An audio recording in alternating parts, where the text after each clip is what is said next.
We are here at Silicon Valley Comic Con with the one and only Keith Arem. Thank you. He is caught in the crossfire. Oh, I see how this works. Crossfire. Oh, all right, I'm there.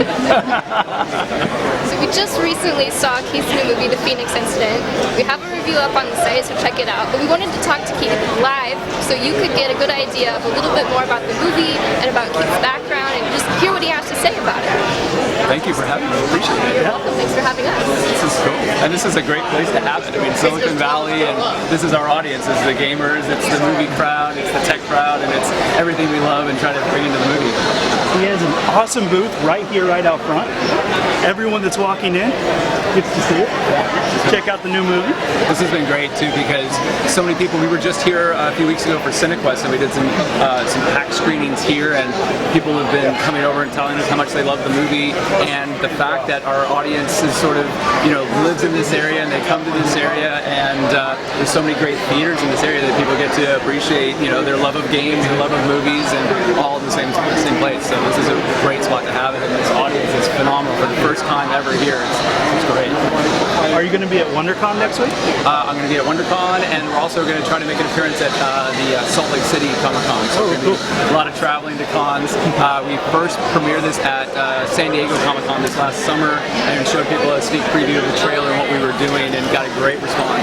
And so we figured, all right, we just got to keep making the con tour and keep going through it. So that's great.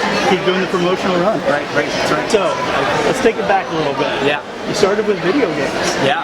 So I've been in the video game industry for the past 20 years. Earthworm Jim, one of my first stores. Yeah. And so my studios, I run PCB Productions in Los Angeles.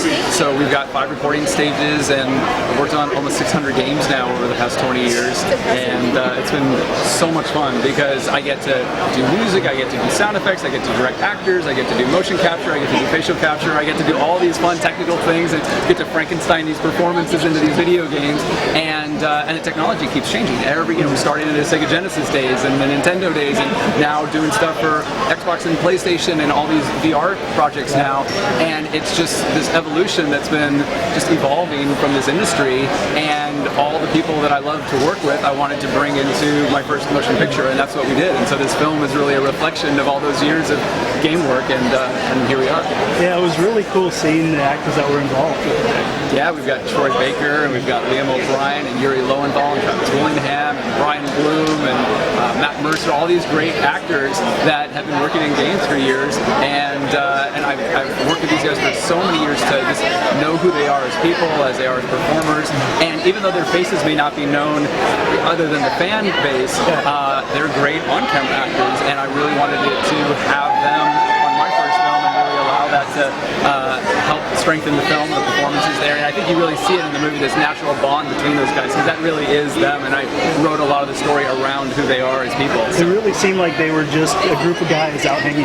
Yeah, and we started the movie that way. We actually went out and went to Phoenix where the sighting took place, and we just drove our trucks out there, and we did this little 20-minute film, like a proof of concept, and we stopped at all the places where these guys had supposedly been, and we went to the actual sighting location where the lights were last seen disappearing over the Estrella Mountains, and we just kind of went up into the desert with these ATVs, and we shot this little 20-minute film, and we didn't have any visual effects, we didn't have anything there, it was just the guys out there just sort of improvising our scenes based on the characters that we were creating, and it was really compelling. You could just see their acting just come to life, and there's a few of those moments from that first 20-minute video that we incorporated into the movie.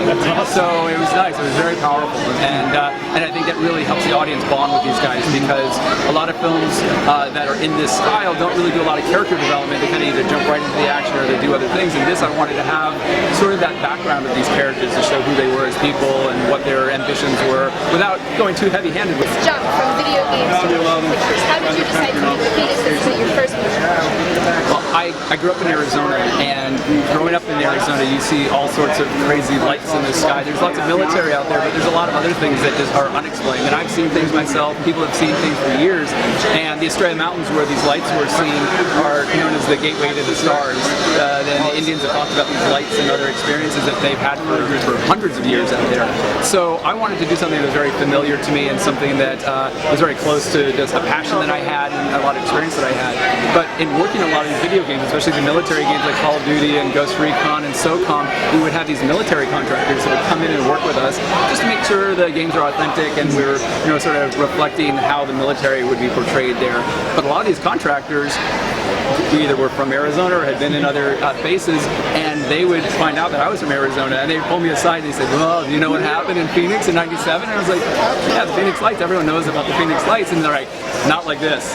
And they would start to tell stories about pilots that engaged these lights and other encounters that they had. And so that really got me intrigued, because now I had already seen things, I already knew all the stories, and now here I have military people telling me that, no, they saw something.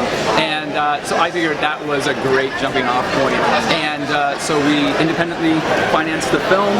We went out there, we shot it in Phoenix, which was a great experience, and then just did this film as a labor of love. But now we're getting the love from the audience, which has been great.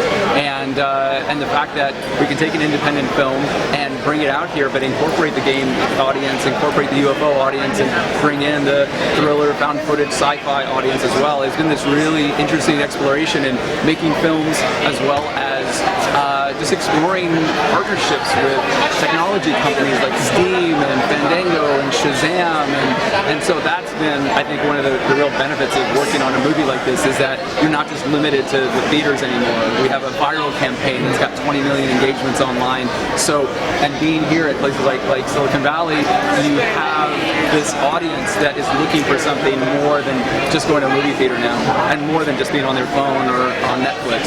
So this is something that brings that all together and allows them to have a much greater experience, I think. Games have been evolving to where before it was just voice acting, but now it's really the voice actors are wearing mocap suits, crawling around on the ground.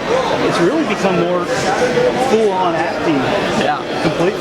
Yeah, and I think that requires the actors to, bring a physicality to their performance. And a lot of the reasons why I chose these actors is because even in their voices, if you just listen to their performances for doing facial capture or ADR or voiceover, there's a physicality about how they perform. You hear the breathing, you can tell they're running when they're doing things, and they have all evolved into fantastic motion capture actors as well, which is great. And to see that combination of voice and body and face come together now is fantastic. You see Troy Baker in The Last of Us, and you can really see that performance come there. And so that's why I think that the game industry is at the point now where it's not just a video game, it's not just, I think actors called voice actors, they just want to be actors, right? For sure. And that's why you're seeing not just celebrities come in, but you're seeing other actors who have this physicality and this performance that is really coming to life. You see parkour and other things making their way in because the physicality is there, but it's not just stunts,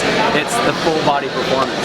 And now that we're doing facial capture and really intricate capture of the entire body, I think you're seeing a much more rounded performance and much more story-driven games coming to life. So, speaking of coming to life, we saw these aliens, Phoenix Institute. Yes. And the one thing I always am weary of is like if there's a CGI aspect, but they fit. Like it looked real, it looked perfect. Can you tell us a little more about how you came to these particular I was heavily influenced by Giger's Alien from the Ridley Scott film, and I always loved that because it terrified me, something you couldn't see its eyes and these teeth and something that was very vicious.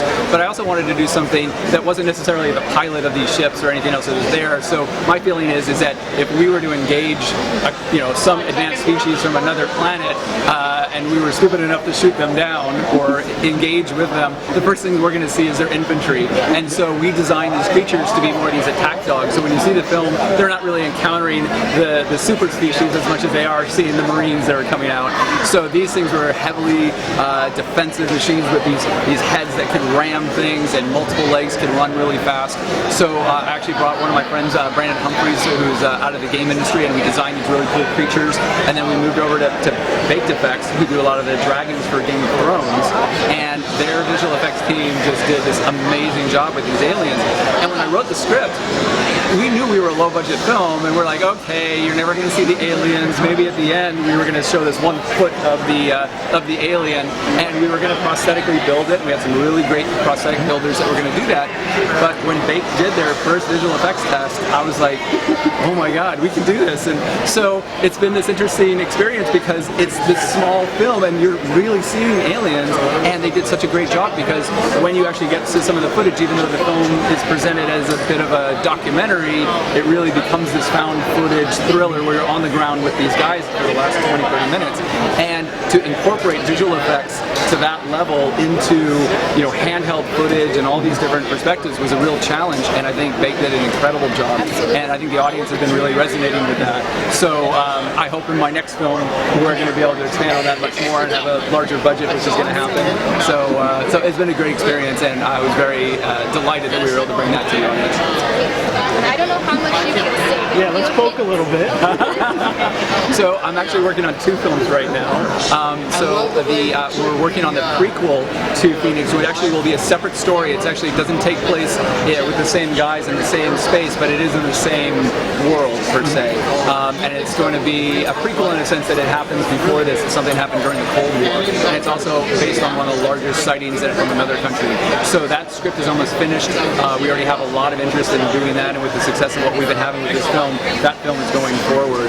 I'm also working on another film that's about to be announced called Crossroad, and that's based on a graphic novel that I worked on that is also coming out. So that graphic novel will be out, and the film will go into production hopefully by the end of the summer. And very cool. Yeah, and I'll keep you guys in the loop, and you guys should come and visit us on set. It's going to be about 8 to 10 times the size of this project. So, but it's a totally different world. It's not aliens. It's definitely a genre thriller. But it's a fun story, and I'm excited to tell this one because this film was actually written before Phoenix, and I was going to go forward with this film, and then as circumstances happened, we got the funding for Phoenix first, so we did that over the past 2.5 years, and now we're moving on to Frost, and that's going to go much faster. Awesome. Phoenix has really opened a lot of doors. Yeah, that was the goal of this movie, is because coming out of games and moving into films is really a scary thing these days. I mean, the film industry has changed, distribution has changed, the way movies are being made has changed, and there's been this kind of gap in the film market where you see these giant films over 100 million or these smaller films that are under 10 million. So, as a first-time director, I have a project that I wrote based on one of my graphic novels called Ascend, and I desperately want to make that into a film. But when you look at the scope of this, and angels and demons fighting in the purgatory wars, harvesting the souls from Earth into these legions, it's not a $10 million film. It's a much bigger film, and there's no way that a studio would trust a first-time director going out with, you know, a first-time script or the first-time story like that. So I knew that I needed to sort of establish my directing career and build up to that. So Phoenix was the first step in doing that. Frost is the second one. This next film after that will be the building blocks, and the budgets will get larger. And hopefully by my 4th or 5th film, you'll see Ascend on the screen. So that's the goal. But it was a great opportunity just to move from games into films, because for me, I'm a problem solver. I love working with actors. I love writing. I love just fixing problems. And as a director, you're always trying to find creative solutions. You're in the middle of the desert at 4 in the morning, and you're trying to figure out how to make something work. That's where a director really gets to step up and say, well, this is my job. So it's been a lot of fun, and I love it. And I couldn't see this not being part of my career.